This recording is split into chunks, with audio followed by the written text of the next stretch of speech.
इस संसार में साहब किसी की अगर अपने पिन भी लिए ना तो लौटाने तो जरूर वापस आना पड़ेगा। एक खूबसूरत एग्जाम्पल, भगवान श्री राम जब वनवास के लिए जा रहे थे तो माँ कौशल्या उनके पास आई और बोली कि हे राम, मैं तुम्हारे बिना 14 साल कैसे बिताऊंगी। तब भगवान श्री राम ने कहा कि माँ, मैं तुम्हारे 14 साल वापस जरूर लौटाऊंगा। अगले जन्म में भगवान श्री कृष्ण बनकर आए और माँ कौशल्या यशोदा बनकर आई और भगवान 14 साल तक माँ यशोदा के साथ मथुरा में रहे और जैसे ही 14 साल पूरे हुए मथुरा छोड़ गए और उसके बाद कभी मथुरा नहीं आए। राधे राधे।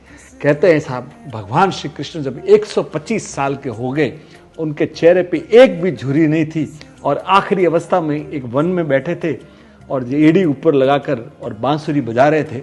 दूर से एक आदिवासी ने देखा कि शायद कोई हिरण है, तो तीर चलाया और वो भगवान के एड़ी में लगाया और जैसे ही उसको आदिवासी को लगा कि मैंने किसी और को लगा दिया, वो दौड़ता हुआ आया और जैसे ही भगवान श्री कृष्ण को देखा, रोते हुए बोला कि ये पाप मैंने कैसे कर दिया।